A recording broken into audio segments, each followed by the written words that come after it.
Hello and welcome to my Mars Mantra podcast.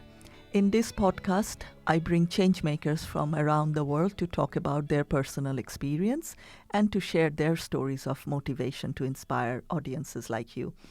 Today, I will bring one of my favorite classmates who I did my master's 20 years ago back in Oxford. And we had a lot of interesting conversations. So I would like you to all know my friend Godfrey Peter Lokuju. How are you, Lokuju? Thank you, Rumana. I'm well. I am talking to Lokuju from Sudan. And Lokuju, you're working with the UN there, right? Yes, Rumana, you're right. I work for the United Nations Office for the Coordination of Humanitarian Affairs, UN OCHA. I'm currently based in Sudan. I'm from South Sudan myself. So it used to be one country. So at one point I was a citizen of this country, but now citizen of another country. Separate country following the separation. So I would like to know about how it all started, because I remember when you joined the master's degree 20 years ago, you already had a lot of experience of working in the humanitarian sector. Yes, I've been thinking about it myself. I found out that it's kind of a series of events. It wasn't like something that particular happened, but a series of events in a particular context. Right after my graduation, I studied in the Sudan University of Science and Technology in Khartoum. I graduated. I did water supply systems and structures. My country, Sudan, at that time was going through war. I couldn't return to South Sudan, so I was looking for work. Got a job with the government, ended up being seconded to work on a UNICEF-funded project. I was a civil servant for a number of years, I think approximately 2 years. What motivated me was, a thrill and opportunity to work for a project that was funded by the UN agency that was co-implemented with the National Water Corporation at the time in Sudan. Mm-hmm. It was more like, how can I use my skills, my engineering skills after graduation to work and provide clean water and improve sanitation to people. And I think it was mainly people who had been displaced by conflicts, not only from Western Sudan, in Darfur and Kordofan, but also in South Sudan. We had moved to Northern Sudan, northern part of the country, Sudan at the time. So to me, it was more like, look, hey, how can I use my skills to improve the livelihoods of the displaced people? I think that was one. So as I mentioned earlier again, so the context of the country where I was at that time, there was war, there was fighting, people were being displaced. I could return to where I originally came from, in South Sudan. So I think it was two things that were all came together and ended up doing humanitarian work on a project that was both funded by UNICEF and implemented by a government entity in Sudan. Right. And since then, there was no looking back. You worked in so many places, and now you are back. Exactly. It's like a cycle, right? Yes. I started work here and worked in a number of countries for many years. But this time, in the aftermath of the recent fighting that occurred in Khartoum on the 15th of April, 2023, 5.5 million people displaced inside Sudan and outside the country into neighboring countries of Sudan. What is your current role now? In my current role, I do coordination. I get agencies together. We get agencies together so that they do joint assessments of needs to understand what people require. And then working with my colleagues, we mobilize money, supporting the Humanitarian Coordinator to mobilize resources, which is mainly money from various donor countries that comes down, and that money goes down into a number of UN agencies and non-government organizations so that they can design and implement emergency projects. Part of the work that I do, secondly, is that I speak on behalf of the people who need that assistance. I also speak on behalf of humanitarian agencies, in particular non-governmental organizations in this context. There are a lot of issues that we face that affect the effective delivery of humanitarian assistance, of impediments put together by a number of different governmental entities that affected the timely delivery of assistance. So part of my work is to talk to those particular entities, mainly government institutions, to make sure they can allow humanitarian agencies to operate without obstacles. So I just came yesterday talking to the Humanitarian Aid Commission, for example, here in Sudan, to allow agencies to work without special permits. Tell us about the reason why they need special permit to work. In a number of countries, we have to work through institutions, entities that have been identified as responsible for the coordination of humanitarian issues in the country. And there could be administrative procedures that put into place that affect timely provision of assistance to people who need them. So one of my work is to talk on behalf of these humanitarian agencies, talk to these commissions to allow that humanitarian agencies actually work without delay and to allow that assistance reaches to people. How many million people did you mention? 5.5 million people displaced internally and externally. 4.4 million people displaced within Sudan, and 1.5 million have left Sudan and crossed borders into Ethiopia, South Sudan, Egypt, and others have gone to the Gulf countries. So that is a huge scale. In terms of you mentioning that you worked with the government in your earlier career, so which career do you felt was more impactful, and what was the reason that you left the government and joined the aid agencies? Because it is such a big scale, and do you think the aid agencies are able to have a bigger impact than a government? At the time, yes. I thought they had a focused agenda. They had dedicated resources and they had specific plans and plans to see how they actually achieve those objectives. So this, again, as I mentioned earlier, making sure that my role at that time was overseeing the installation, for example, the drilling of boreholes. So the pumping of water from a borehole onto a storage tank, and that water then goes to provide water to people who have left their homes in South Sudan or in Western Darfur, in Darfur and Kordofan, to camps inside Khartoum and the capital. So to me, I think the ability to achieve that on time or in a very short time frame, I think was one motivation. Yes, I did. Yeah, the time I spent working for the National Water Corporation, which was a government entity at the time, yes, it did help me do what I did working for a UNICEF-funded project. But also, I did learn a lot working with the government, understood the procedures, ways of working. That part of my work was talking to the government entities to make sure that aid is delivered in time. Yes. And smoothly without any impediment. So, yes, there are things I learned working with the government, but I thought it took a long time to get things done at that time. Yes. There were not dedicated resources put in place. And there was a lot of inefficiencies. To me, I think one of the reasons was to say, that ability to work with an entity that can achieve something on time. Yes. And have that impact with livelihoods of people. And also when a country is affected by conflict, that the governments are also affected. So it's really hard for them to have that kind of focus on delivering projects because they have wider issues which affects their ability to do better job. Correct. At the moment, as in Sudan, following the fighting in April, government employees have not received money for their salary for 6 months. Not only them, but also many other people who have been displaced, who have lost their jobs, they have lost their livelihoods, their homes, who have moved away. The government is looking for ways how they can actually operate, but it's not very easy. It's very difficult for them to do that. Yes. And this is focus more on putting resources to the security of the country. You mentioned that the government employees haven't got paid their salary, which is really difficult situation, isn't it? For people to remain unpaid. It is. One of the things that I was discussing with the government ministries, state ministries over the past 2 days was that they wanted to open schools but in some of the schools, internally displaced people have moved into the schools. Like some of them are living in schools. Right, so they're living there. So they're living there. And so the challenge was how can they open schools so that children resume education.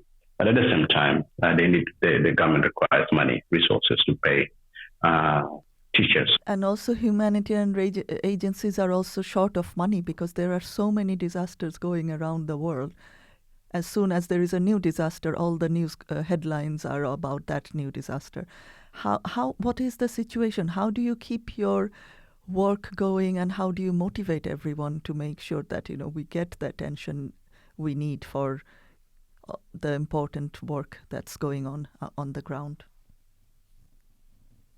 Yeah, it's definitely a huge challenge. I just looked into an analysis of how much resources Sudan has received through what is called the Sudan Humanitarian Fund. To date, we have received 33% of resources that we've asked for the whole year. Around this time last year, we received, the humanitarian agency received 55%. So despite the displacement and the crisis in Sudan at the moment, we're getting less money this year. So it shows that there's less resources coming into the country. On the other hand, we do see resources going to other countries. I was deployed to Ukraine last year. I was there in March and April, helping my colleagues there, my agency, help respond to the crisis there. Yes. But we see more resources coming to Ukraine than Sudan. So I guess certain countries do not get that attention from donors comparably. And yes. Also, even in the global news, you don't hear about Sudan because it's been going on and on and on for so long. People forget about these crises and disasters that's continuously affecting millions of people. Yes, I totally agree with you. If a Security Council can meet on the 2 days after the fighting in Palestine and Israel, in Gaza, and I was just talking to colleagues, like we observe, we haven't seen that, and the Security Council didn't meet on the Sudan, and specifically a few days after. Yes, they did discuss and raise issues on the Sudan, but as an agenda, as several agenda of the issues that the Security Council is discussing, and the General Assembly was discussing, but not a specific kind of sitting at how institutions or countries can help, stop the war. In countries like Sudan. So, how many years this whole conflict has been going on in total? For more than 20 years, there's been an ongoing conflict in the western part of the country, within Darfur and Kordofan states of Sudan. This new conflict began 6 months ago. So, Lokuju, how do you keep your optimism and keep your own hopes alive to keep on trying to help people in need? See a change of what we can do as individuals or within an organization to help someone get cash, someone who has been displaced get cash so they can buy essential items for their households, or rebuild a temporary shelter, or access drinking water, get drinking water. So the little things will help the government entity here open a school so that children can return to school, because being out of school is not psychologically good for children, exactly. As we have seen in many countries and during the COVID times in countries elsewhere and even in Sudan. So I guess that keeps me going and doing what I do on the daily basis, including during weekends. Like today is a Friday, it's a non-working day, but I do work as well. So, Lokuju, this will bring me to your own inner resilience. How do you look after yourself in such a difficult situation? I do kind of, I think, maintain my connections with my family, with my friends, including you, of course, Rumana, when I come to the UK. We do meet for a cup of coffee. And from our stand-up alumni colleagues, from my tutors, I do maintain the networks.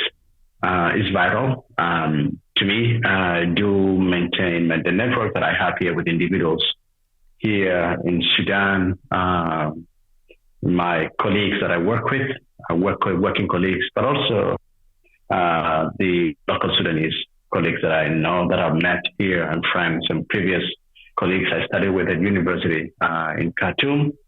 I think it's vital for me, vital to have those connections. The other thing that gives me, allows me to maintain is I like exercising. I joined a local football team here. I play football with them. Wow. I run with a group of locals, colleagues, friends here. I do yoga, something I learned. I never did yoga when we were at university at Brooks. But a couple of years ago, I picked it up when I was in Somalia. We're in this little space in Mogadishu that could look claustrophobic. So we needed to do something, and I joined a yoga class. So for the past 4 years, I've been doing yoga twice a day. It keeps my day balanced. It balances my day from the moment I have a yoga in the morning and a yoga session at the end of the day. So I think, and I keep on reading as well. Lastly, I do read. So not only topics around development, but also keep read other topics outside that as well. That is great. I am very inspired now to hear that you're doing yoga, football, and all the reading. Thank you so much, Lokuju. So how does it feel to come back to Sudan and give back in your own country now? Because now you're based in Oxford, but now you are working in Sudan. How does it feel? I studied in Sudan, studied in the UK, worked in Sudan, worked in the UK, and I work in many other countries as well. I think I bring something more than just myself. I bring skills or experience that I've learned working in many countries in Asia, Eastern Europe, working in the UK, working at various levels of governance. I think I bring something more informed comparably. Back to my work and my dealings with people, with the government entities that I deal with on a daily basis. And also, secondly, I think it also kind of bring an understanding of the issues in Sudan. Because I know the people, even though I've been away for some time, but I can easily relate to them, rebuild those relationships. I have a network of colleagues that I study with. You can easily pick a phone, talk to them, whether the water department or a geological department, to see how I can get their assistance. I talk to my former tutors on a number of issues, maybe getting advice on something. So I do, so there's that two-way thing that I bring to returning to Sudan, not only what I've learned outside and the experiences, but also and building on the people that I know, the network that I knew before. That's the feeling. And I speak the local language as well. I speak Arabic. So coming back, reviving my Arabic, but also at the same time, I can easily relate to the people that I work with, the institutions, people that I work with. That is great. And do you face any challenges?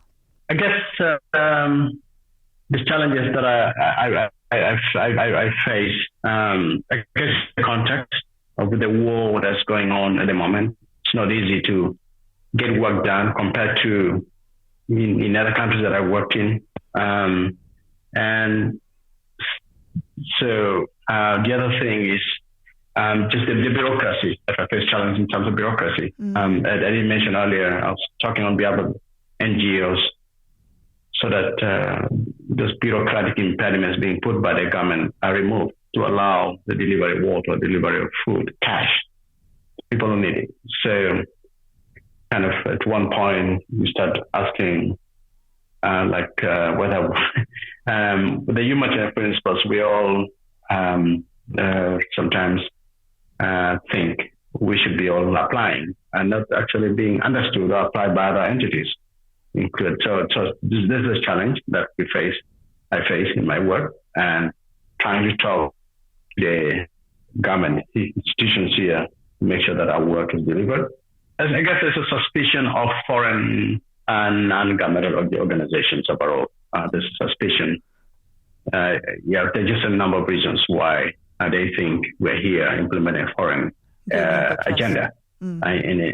Exactly. And then on the other hand, humanitarian agencies and NGOs are here to carry that work. So it's dealing with the security organs here on a day basis. Give an example I did mention earlier, the obstacles that are being put in place that makes the work of humanitarian agencies kind of ineffective. Anything else you want to add? I guess in the context of war, really systems break down. It's not easy for banks. Banks can't operate, so the money can be transferred and projects cannot be implemented because it takes time to actually get cash and to not only pay your staff, but also to maybe pay your contractors, but also to start up. That all this affect the implementation of humanitarian operations in Sudan. So that's some of the challenges I've been facing. And humanitarian agencies are facing in Sudan. Thank you, Lokuju. It was great speaking to you. I hope you keep looking after yourself so that you can look after all the people who needs help.